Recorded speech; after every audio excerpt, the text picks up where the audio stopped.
9988 대한민국 중소기업을 응원합니다. 안녕하세요.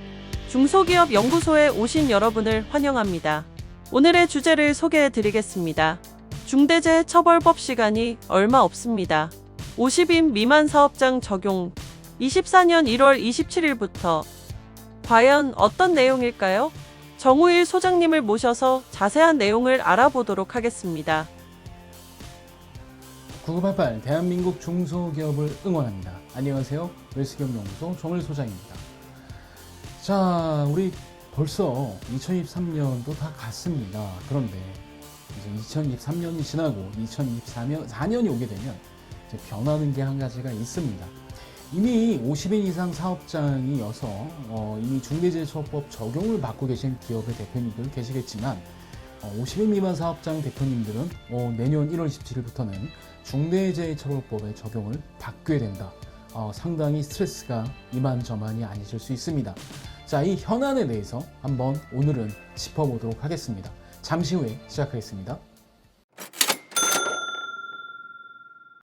자, 중대재해처벌법 때문에 아무래도 지금 신문에 조금 뉴스가 나오곤 있습니다. 아무래도 이게 주요 현안이 되지는 못하고 있습니다만 시간이 가까우면 가까울수록 아마 주요 현안이 될 것 같고요. 자, 이 중소기업에 대한 중대재해처벌법 50인 미만 사업장의 적용 여부를 두고 중소기업 중앙회 또는 유관기관에서는 상당히 유예를 원하고 있습니다.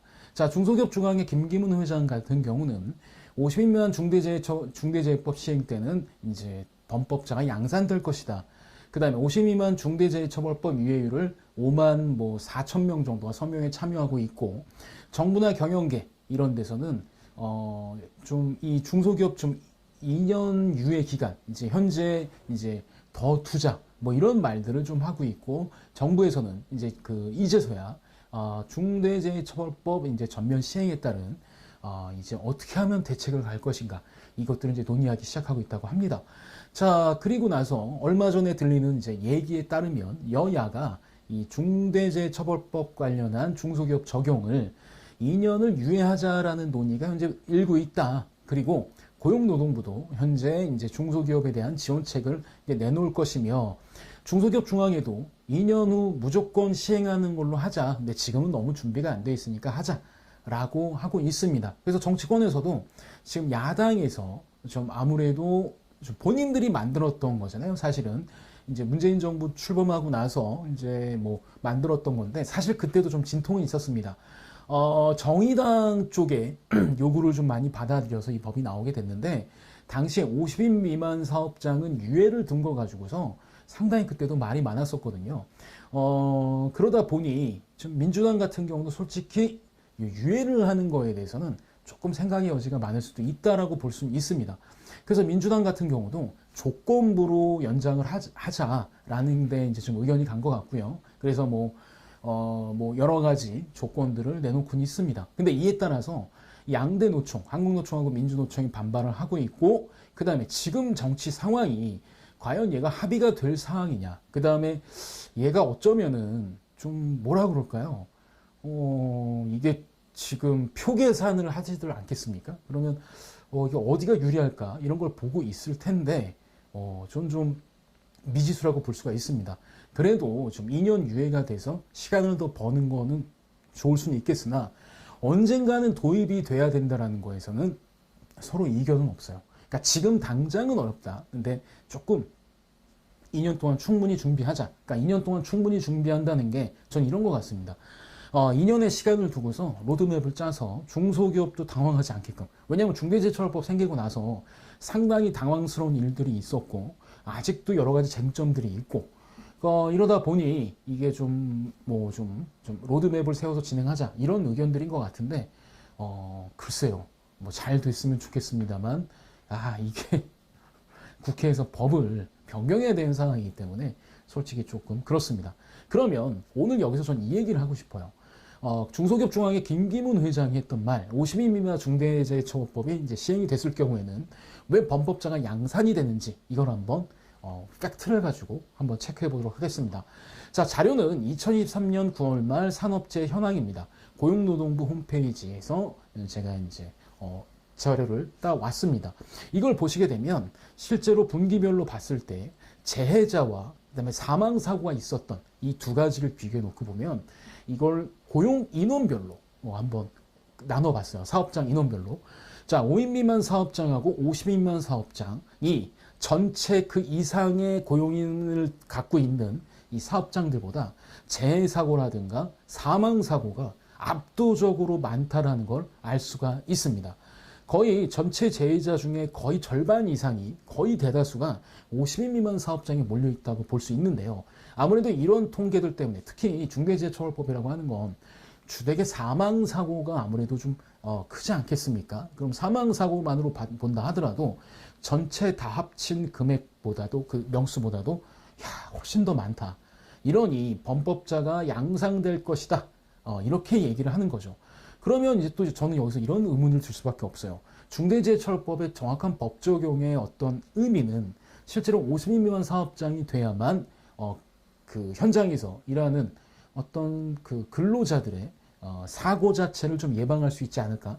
솔직히 저는 그렇게 보거든요. 중대재해처벌법의 법적인 도입의 취지는 이런 사망사고가 벌어졌을 때 대표이사를 퍼니쉬하겠다 이런 느낌보다는 이런 사망사고나 중대사고가 발생하지 않도록 서로 만들어가자라는 게 더 있기 때문에 사실은 저는 섣부른 지금 제가 얼마 전에 말씀드렸습니다만 CEO 리포트를 통해서 말씀드렸습니다만 대다수의 50인명 사업장이 갖고 있는 중소기업이 준비가 안 되어 있다고 하고 그동안 뚜렷하게 관에서도 이거에 대한 뭐 준비가 미흡했다고 하면 이제서야 뭐 지원 대책 발표하겠다라고 하니까 이거는 서로 이제 좀 그렇다. 그래서 좀 시간을 갖는 게 좀 좋겠다라는 건데 어쨌든 중요한 거는 전체 이제 산재 중에서 상당히 위크 포인트라고 할까요? 50면 사업장이 상당히 위험하다. 그리고 50면 사업장에 모든 사고들이 몰려 있다. 뭐 이게 또 위험의 외주화라고 그래서 또 우리가 좀 이슈가 됐던 것들이지 않겠습니까? 그래서 저는 50면 사업장 대표님들은 요번에 만약에 유예가 된다고 하더라도 뭐 준비 안 해도 되겠네 이런 느낌보다는 이건 좀 해놔야겠구나. 당장 급해지진 않았지만 만약 유예가 된다고 하더라도 이건 중요한 일이기 때문에 반드시 해놔야겠다라고 생각을 좀 하셨으면 좋겠다라는 말씀 드리고 싶습니다. 자, 분위기를 좀 바꿔보겠습니다. 자, 아무래도 연말이 되고 그 다음에 지금 이제 뭐 내년에 계획들을 세우실 텐데 자, 내년의 계획 중에 특히 창업한 지 얼마 안 된 기업들, 그 다음에 아무래도 지금 아이디어는 너무 좋은데, 그리고 어디서 자금만 좀 지원받을 수 있으면 훨씬 더 크게 사업을 할 수 있는 이런 꿈을 꾸신 대표님들을 위해서 좀 준비를 해봤습니다. 자, 벤처기업들 많이 하죠. 그리고 벤처기업 확인을 받으면, 그 효과라고 하는 건 정말 말로 다 설명할 수가 없습니다.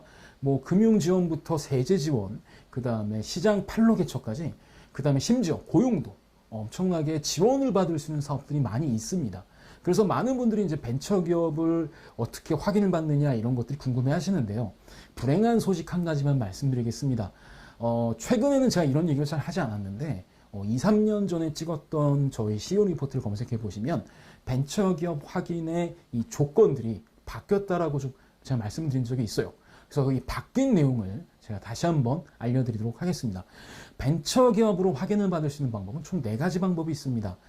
아무래도 첫 번째는 벤처 투자 유형이라고 해서 중소기업이 적격 투자 기관으로부터 투자 금액을 5천만 원 이상 투자를 받고 그 다음에 이 투자 금액 자체가 이 회사의 자본금 중에 10% 이상의 비율을 차지할 때 벤처 투자 유형을 선택할 수 있습니다.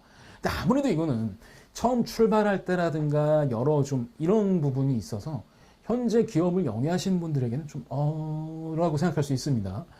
그리고 과거랑은 좀 다르게 과거는 중기하고 뭐 기보나 이런 데서 뭐 정책 자금을 대출을 받게 되면 그냥 벤처기업 확인이 따라왔었는데 지금은 그러지 못하다는 거. 지금은 좀 그 유형은 대출을 받았다고 해서 당연스럽게 벤처기업 확인이 나오는 건 아니다라고 좀 알고 계셨으면 좋겠어요. 그 다음에 두 번째는 연구개발 유형입니다. 아마 이게 현실적으로 좀 접근할 수 있는 유일한 방법이지 않을까 싶어요. 일단 중소기업이어야 하고요. 그 다음에 기업부설연구소 혹은 기업부설 창작연구소 아니면 여기에 관련한 전담부서 총 4가지 중에 한 가지는 갖고 있어야 됩니다. 즉 다시 말하면 R&D를 해야 된다는 거죠.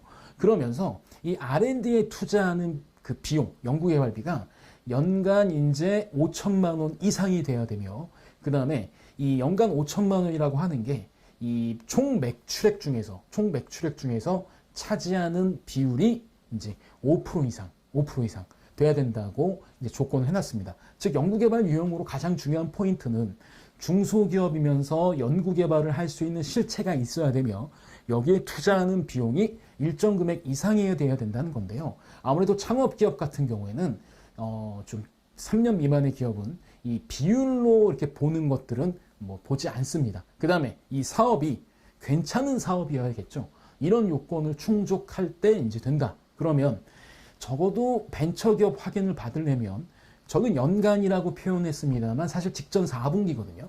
그러니까 직전 4분기 동안에 연구개발비나 이런 것들을 보니까 일단 가장 기본적으로는 네, 연구소 같은 것들이 당연히 설립되어 있어야 된다는 것 첫 번째고요.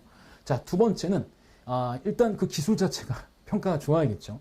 그 다음에 어느 정도 연구개발비를 쓰고 있어야 된다는 겁니다. 이거는 한번 벤처를 받은 다음에 그 뒤에 연장될 때도 공이 적용되는 사항이기 때문에 실제로 연구개발비를 얼마큼 잡을 것인가, 어떤 항목을 쓰는 것인가, 이건 되게 중요하다고 볼 수가 있죠. 그래서 적어도 벤처기업 하기는 예전과는 다르게 한 4분기, 좀 1년 정도는 충분히 준비하고 그 전에 전략을 세워야 된다는 말씀을 드리고 싶습니다. 예전처럼 대출만 받는다고 나오는 게 아니니까 말이죠. 자, 그 다음에 혁신성장 유형은 중소기업이면서 기술의 혁신성과 사업의 성장성 평가가 우수한 기업이고요. 예비 벤처 유형은 법인이나 개인 사업자를 가기 전에 갖고 있는 기술이 좀 우수성을 평가받은, 즉 다시 말하면 현재 그 어떤 법인을 운영하고 계신, 제조법인을 운영하고 계신 대표님들 같은 경우에는 연구개발 유형으로 받는 게 아무래도 현실적일 수가 있습니다. 자, 그러면 이 관리는 어디서 하느냐? 일단 벤처 확인 종합관리 시스템이 있습니다. 여기 들어가셔서 일단 기업 정보 입력하시고 여기에 따라서 진행을 하시면 되는 거고요. 그 다음에 각종 서식들 다운로드 받을 수 있으니까 꼭 체크를 하셔야 되고 꼭 확인하셔야 될 건 사업계획서가 정말 중요합니다. 벤처기업 확인을 받는 데는 이런 뭐 연구개발비나 이런 것들, 연구소 같은 경우는 만들어 놓으면 되는 거예요. 만들어 놓으면 되는 건데 일단 가장 중요한 포인트는 사업의 성장성이겠죠. 그래서 사업계획서를 정말 작성을 잘 하셔야 됩니다. 여기에 관한 샘플은 홈페이지에서 다운받을 수 있으니까 꼭 다운받으시고요. 자, 이렇게 되면 접수가 완료가 되겠죠. 접수가 완료가 되면은 이제 그 벤처 투자 유형은 30일, 그 외에는 45일 이내에 결정이 되게 됩니다. 그러면 이제 이렇게 됐을 경우에 인증서를 확인을 이제 출력을 할 수 있고요. 그러면 여러분 아시다시피 뭐 벤처기업 확인이라고 해서 인증서를 뭐 출력을 하고 딱 붙여놓지 않으십니까? 그걸 할 수 있고 그 다음에 확인서 발급일로부터 15일 이내에 알아서 기업 정보에 공시가 돼 있습니다. 그래서 이 벤처 확인 종합관리 시스템에서 진행을 하시면 되는데 중요한 거는 제가 확인 유형별로 전문 평가기는 평가사항을 좀 올려놨습니다. 특히 연구개발 유형 같은 경우에는 신용보증기금과 중소벤처기업진흥공단 여기서 보는 거고요. 요건을 심사하는 건 당연히 아까 말씀드렸지만 아니 이게 연구개발 유형이잖아. 그러니까 연구개발을 할 수 있는 핵심 부서와 그 다음에 여태까지 그걸 집행을 했는지 여부를 당연히 보게 되는 거고 현장에서 실제 조사 평가하는 건 뭘 본다? 사업계획서를 본다. 즉 다시 말하면 어떤 요건을 갖춰놓은 다음에 사업계획서가 얼만큼 잘 되어 있고 그 다음에 이게 얼마나 가치가 있는지 이걸 보면서 평가를 한다고 볼 수가 있습니다. 그래서 벤처기업 하기는 두 가지 측면에서 준비를 하셔야 될 것 같아요. 일단은 연구소부터 가고 그 다음에 4분기 정도의 연구개발비를 충분히 쌓아놓는다. 그러니까 5천만 원이니까 적어도 분기당 한 1,000만 원 이상은 1,250 정도는 뭐 만들어 놔야 아무래도 문제가 없다고 볼 수가 있겠죠. 자, 그러면 이런 것들을 종합적으로 검토하고 하게 됐을 때 제가 드리고 싶은 말씀은 전문가의 조력을 받으셔야 됩니다. 뭐 벤처기업 확인을 한다 이거 가지고서 뭐 서류 대행을 하는 거 이런 전문가는 아니고 사실 그 전문가도 아니죠. 자, 기업을 어떻게 뭐 연구개발비를 잡을 것이며 그 다음에 어떻게 기업의 성과를 뚜렷하게 좀 정리할 수 있는지 이런 정도는 조력을 받으시는 거 추천드립니다. 사실 제일 좋은 거는 대표님 본인이 작성하는 게 좋고 아무래도 회계나 이런 전문가들을 통해서 우리가 연구개발비나 연구소 이런 것들에 대한 좀 조언을 받으시기를 좀 추천을 드립니다. 자, 이번 주 저희가 준비한 소식은 여기까지고요. 저희 웰스기업연구소는 중대재해처벌법에 관련한 산업안전관리 매뉴얼, 그 다음에 벤처기업에 대한 여러 가지 조언들 언제든지 여러분들이 원하시는 대로 드리고 있으니까 언제든지 연락 주십시오. 저희가 최선을 다해서 우리 중소기업이 지금보다 나은 위치로 갈 수 있도록 도와드리도록 하겠습니다. 자, 좋아요, 구독, 알림은 저희가 컨텐츠를 만드는데 많은 도움이 됩니다.